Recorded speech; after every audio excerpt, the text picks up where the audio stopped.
এই পাখি, শুনতে পাচ্ছিস? এইদিকে একটু আয় তো, তোর সাথে একটা জরুরি কথা আছে। আরে মানুষ দাদা, তুমি আমাকে ডাকছো কেন? আমাকে আবার কি জরুরি কথা বলবে? মানে তোকে একটা কাজ দেব, বিনিময়ে প্রতিদিন 2000 করে টাকা দেব। তাই নাকি দাদা? 2000 টাকা? তাহলে বলো দেখি কি কাজ করতে হবে? আমাদের কলকারখানার ময়লা আবর্জনাগুলো বনের পুকুরে ফেলতে হবে। বল, এই কাজ করতে পারবি? কেন পারবো না দাদা, অবশ্যই পারবো। তুমি এক্ষুনি তোমাদের কলকারখানায় আমাকে নিয়ে চলো, আমি আজ থেকেই কাজ শুরু করে দিব। আচ্ছা ঠিক আছে, চল। এরপর রহিম কালুকে নিয়ে তাদের কলকারখানার কাছে চলে যায়। আর কালু ময়লা আবর্জনাগুলো বস্তায় ভরতে থাকে। আর এভাবে বেশ কিছুক্ষণ কেটে যায়। সব ময়লাগুলো বস্তায় ভরেছি দাদা, এখন আমার টাকাটা দিয়ে দাও। এই নে তোর টাকা, আর কাল বিকেলে অটো নিয়ে এখানে চলে আসবি, কারণ সারাদিন ময়লা আবর্জনা এখানে জমা করা হবে। আচ্ছা ঠিক আছে দাদা। এরপর কালু বস্তাগুলো অটোতে তুলে নিয়ে বাড়ির দিকে আসতে থাকে। আর তখনই পথে টুনির সাথে দেখা হয়ে যায়। ও কালু দাদা, অটোতে এগুলো কি নিয়েছো? কেমন যেন পচা গন্ধ বেরিয়েছে।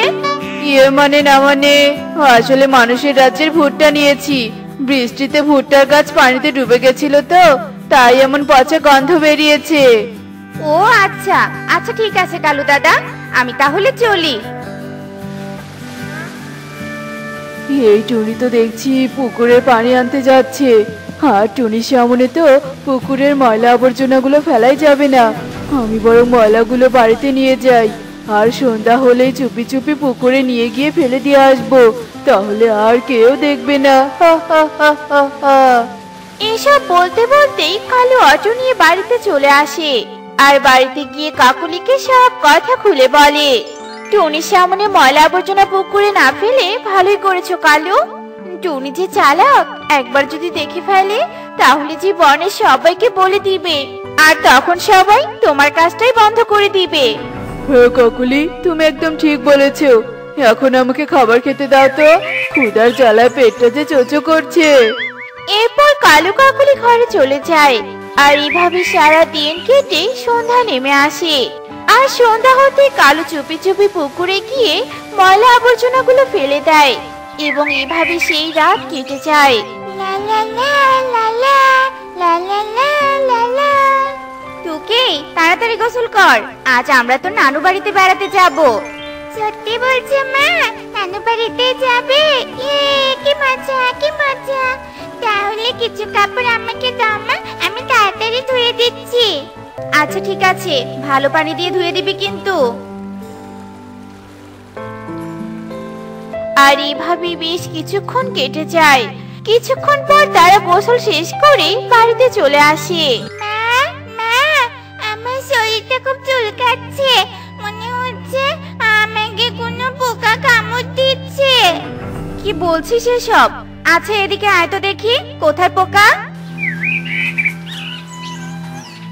এ কি রে মা, তোর শরীরে তো ঘা হয়ে গেছে, কিন্তু শরীরে তো কোনো পোকাই দেখলাম না। চল তো এক্ষুনি তোকে হাসপাতালে নিয়ে যাই, এখন ডাক্তার না দেখালে যে ঘাগুলো আরো বেড়ে যাবে। হ্যাঁ মা চলো। এখন তো দেখছি আমার শরীরও চুলকাচ্ছে, কিছু যে বুঝতে পারছি না হঠাৎ আমাদের শরীরে এমন ঘা হচ্ছে কেন। এসব বলতে বলতে টুকি আর টুনি হাসপাতালে চলে যায়।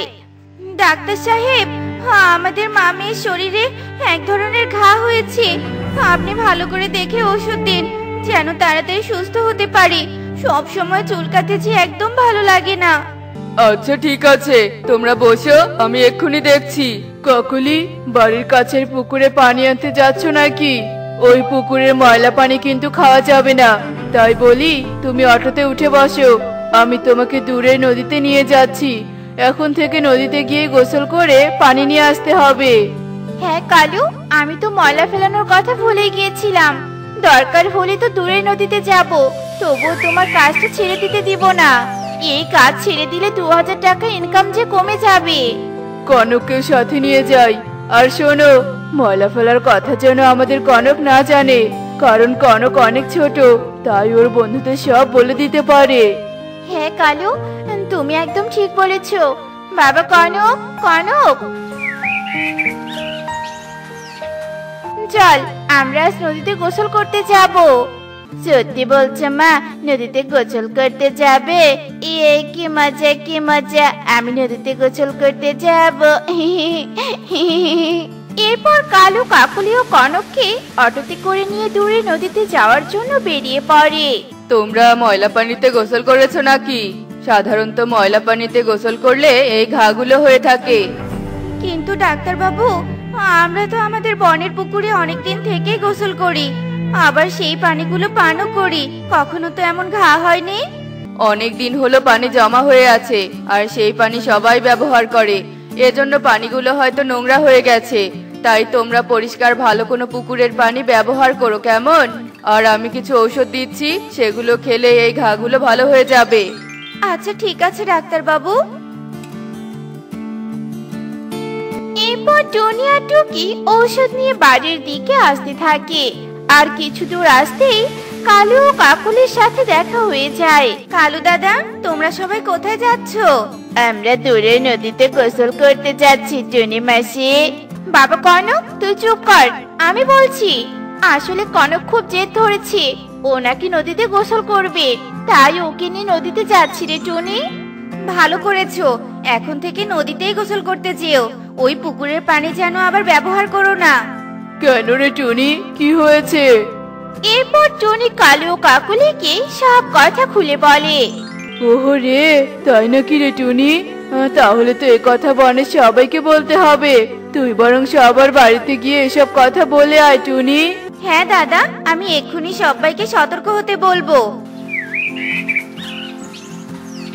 এরপর টনি সেখান থেকে বনে ফিরে আসে আর সবার বাড়িতে গিয়ে সতর্ক করতে থাকে।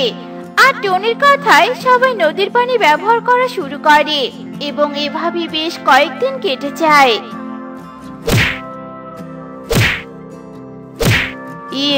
আমি জিতেছি, জিতেছি।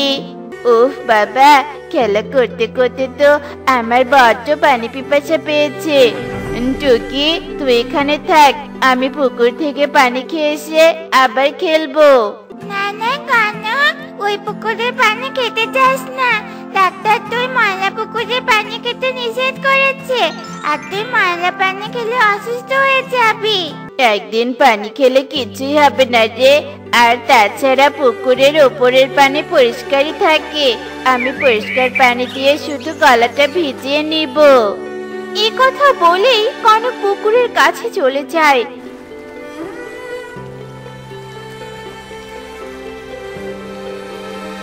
আর পুকুর থেকে পানি খেয়ে টুকির কাছে ফিরে আসে। টুকি, আমার পেটটা ব্যথা করছে রে, আজ আমি আর খেলবো না। আমার পেটটা যে চলে যাচ্ছে। টুকি, এখন আমি উড়ে বাড়িতে যেতে পারবো না, তুই একটু আমার মাকে ডেকে নিয়ে আয় না। তোকে বলেছিলাম ময়লা পুকুরের পানি খাস না, তারপরেও খেয়েছিস, এজন্যই তো পেট ব্যথা করছে। আচ্ছা ঠিক আছে, আমি এক্ষুনি তোর বাবা মাকে ডেকে নিয়ে আসি। এরপর টুকি কালুর বাড়িতে চলে আসে আর কালু কাকুলিকে কনকের সব কথা খুলে বলে। আর কনকের কাছে নিয়ে আসে। বাবা, তুই কেন ময়লা পুকুরের পানি খেতে গিয়েছিলি বলতে শুনি? এখন এসব কথা না বলে তাড়াতাড়ি কনককে নিয়ে হাসপাতালে চলো, নয়তো বড় কোনো সমস্যা হতে পারে।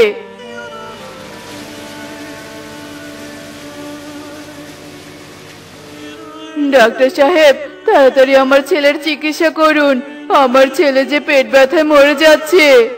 আচ্ছা ঠিক আছে, আমি দেখছি পেটের ভিতরে কি সমস্যা হয়েছে।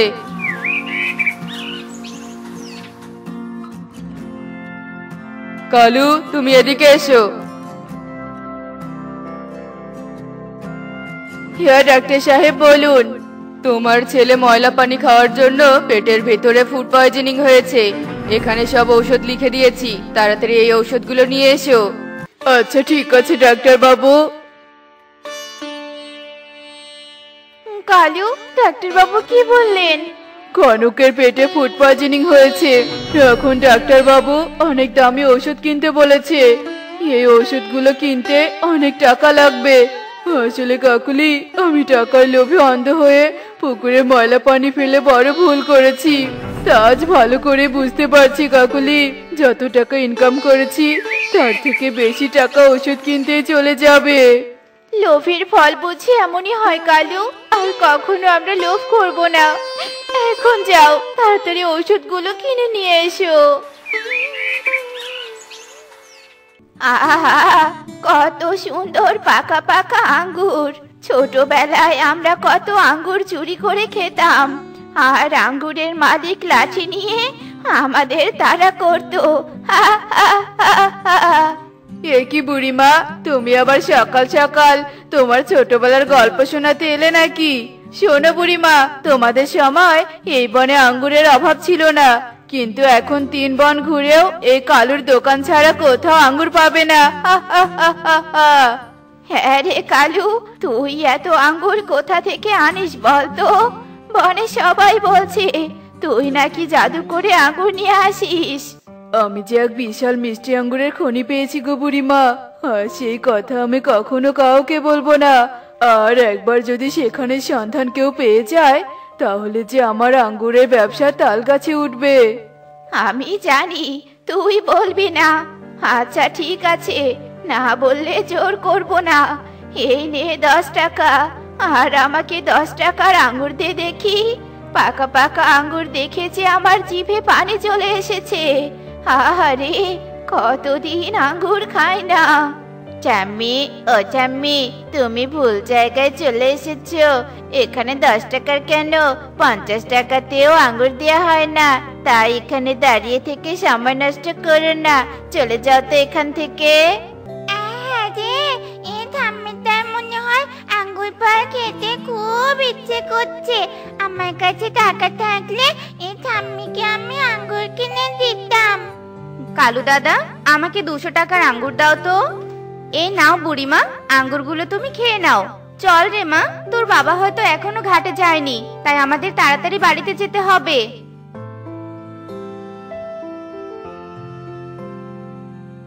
মা মা, তুমি আঙ্গুরগুলো কিনে ঠাম্মিকে কেন দিলে বলো তো?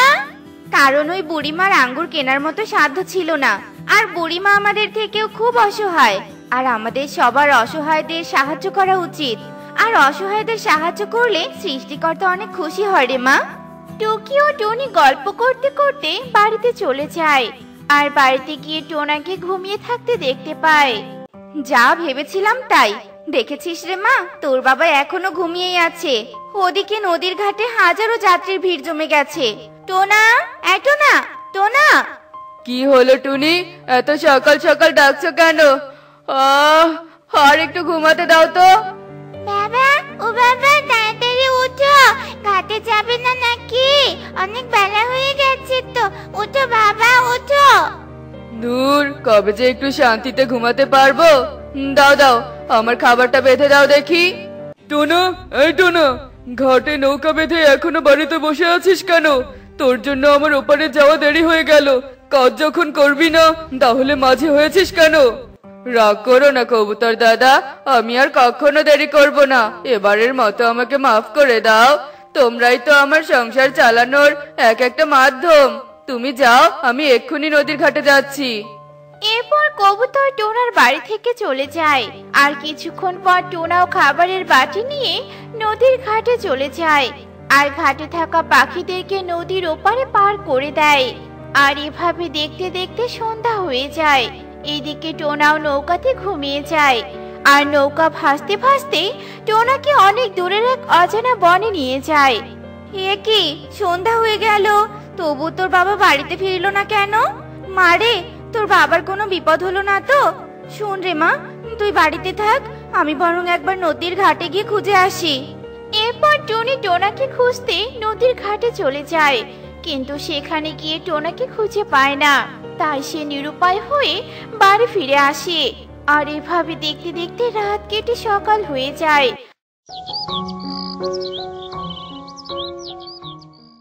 অন্য অন্যদিকে টোনারও ঘুম ভেঙে যায়। এ কি, আমি কোন বনে চলে এলাম? চারিদিকে শুধু সবুজ জঙ্গল। আহারে টুনি, এই বনে যদি তোমাকেও নিয়ে আসতে পারতাম তাহলে তুমি আর আমাকে গালিগালাজ করতে না। কি আর করার, আমি যখন একাই এসেছি তাহলে বনের চারিদিকটা একটু ঘুরে ঘুরে দেখি। এরপর টোনা তার নৌকাটা একটা গাছের সাথে বেঁধে বনের ভিতরে চলে যায়। আর কিছু দূর যাওয়ার পর সে একটা আঙ্গুরের থোকা মাটিতে পড়ে থাকতে দেখতে পায়। আরে, পাকা পাকা আঙ্গুর পথে পড়ে আছে, তার মানে এই পথে অন্য পাখিদের যাওয়া আসা আছে। যাক বাবা, তাহলে এই বনে কোনো হিংস্র পশুর ভয় নেই। এখন নিশ্চিন্তে বন ঘুরে দেখা যাবে। বাবা, ও বাবা, ওই দেখো টোনা আঙ্কেল। তার মানে টোনা আঙ্কেলও আঙ্গুর ফলের বাগানের সন্ধান পেয়ে গেছে। আর তাই তো আঙ্গুর নিতে এই বনে এসে গেছে। এখন তো কেউ আর আমাদের থেকে বেশি দামে আঙ্গুর কিনতে চাইবে না বাবা। না না, আমি কিছুতেই হতে দিব না। আমার ব্যবসায় লোকসান করাতে যে আসবে তাকে আমি এই দুনিয়া থেকে সরিয়ে ফেলবো। টোনা রে টোনা, তোর আঙ্গুর নিতে আসা আমি বের করছি। আজই হবে তোর জীবনের শেষ দিন। হা হা হা হা হা। বাবা, ও বাবা, এখন আমরা কিভাবে টোনা আঙ্কেলকে আঙ্গুর নেওয়া থেকে আটকাবো বলো তো? টোনাকে কিভাবে আটকাতে হয় তা আমার ভাবা হয়ে গেছে। শোন রে বাবা। এরপর কালু কনকের কানে একটা বুদ্ধি শিখিয়ে দেয়। আর কালুর বুদ্ধি শুনে কনক ও কালু নদীর কিনারায় চলে আসে। বাঁচাও, বাঁচাও, কেউ আমাকে বাঁচাও, আমি নদীতে পড়ে গেছি, কেউ আমাকে বাঁচাও। আরে, কোনো বাচ্চা চিৎকার করলো মনে হচ্ছে কেউ নদীর কিনারা থেকে চিৎকার করছে। কেউ আবার নদীতে পড়ে যায়নি তো? এখানে থেকে চিন্তা না করে আমি বরং একটু এগিয়ে দেখি। এরপর টোনা তাড়াহুড়ো করে নদীর কিনারায় চলে যায়। আর টোনাকে নদীর কিনারায় যেতে দেখে কালু ও কনক গাছের আড়ালে লুকিয়ে যায়। না, এখানে তো কেউ নেই। তবে কি আমি ভুল শুনলাম? হ্যাঁ হ্যাঁ, তাই হবে হয়তো। অনেক বন ঘুরে দেখেছি, এখন আমাকে বাড়িতে ফিরতে হবে। এরপর টোনা যেই না পেছন ফিরে তাকায়, ঠিক তখনই কালু টোনাকে ধাক্কা দিতে চলে যায়। আর ধাক্কা দিতে গিয়ে একটা পাথরে পা লেগে টোনার বদলে সে নিজেই নদীতে পড়ে যায়। আর নদীতে ছিল অনেক স্রোত। সেই স্রোতে কালু অনেক দূরে ভেসে চলে যায়। আর কালুকে ভেসে যেতে দেখে কনক গাছের আড়াল থেকে বের হয়ে আসে। বাবা, আমার বাবা, টোনা আঙ্কেল, ও টোনা আঙ্কেল, তুমি আমার বাবাকে বাঁচাও। আমার বাবা যে নদীর স্রোতে ভেসে যাচ্ছে। এরপর টোনা উড়ে গিয়ে তার বেঁধে রাখা নৌকা আনতে চলে যায়। আর নৌকা চালিয়ে কালুকে বাঁচাতে আসে। আর নদীর স্রোত থেকে কালুকে বাঁচিয়ে তার নৌকায় তুলে নেয়। আর এরপর তারা নদীর কিনারায় ফিরে আসে। আমি যতটুকু বুঝলাম তুমি আমাকে নদীতে ফেলতে এসেছিলে, কিন্তু ওই যে একটা কথা আছে না, যার জন্য গর্ত খুঁড়বে সেই গর্তে নিজেই পড়বে। আজ সেটার প্রমাণ পেলে তো কালু দাদা। এবার বলো দেখি, আমাকে নদীতে ফেলে দেওয়ার কারণটা কি ছিল? মানে না, মানে আসলে আমি ভেবেছিলাম তুই এই বনের মিষ্টি আঙ্গুর বাগানের সন্ধান পেয়ে গেছিস, আর সেই আঙ্গুর নিতে এই বনে এসেছিস। আর সবগুলো আঙ্গুর যাতে আমি একাই নিতে পারি, এজন্য আমাকে মেরে ফেলতে চাইছিলে, তাই তো? ছি কালু দাদা, তুমি লোভ করতে করতে একেবারে নিচে নেমে গেছো। সামান্য একটু আঙ্গুর পাওয়ার লোভে তুমি একজনকে মেরে ফেলার চেষ্টা করেছো। তোমার এ পাপের কথা আমি মোড়ল বাবুকে গিয়ে বলে দিব। না রে টোনা, এই কথা তুই কাউকে বলিস না। আমি মানছি আমি তোর সাথে অন্যায় করেছি। তুই জেনে গেছিলি যে আমি তোকে মেরে ফেলতে চেয়েছিলাম, তবুও তুই আমাকে বাঁচিয়েছিস। তুই আমাকে মাফ করে দে টোনা, আমি আর কখনো লোভ করব না।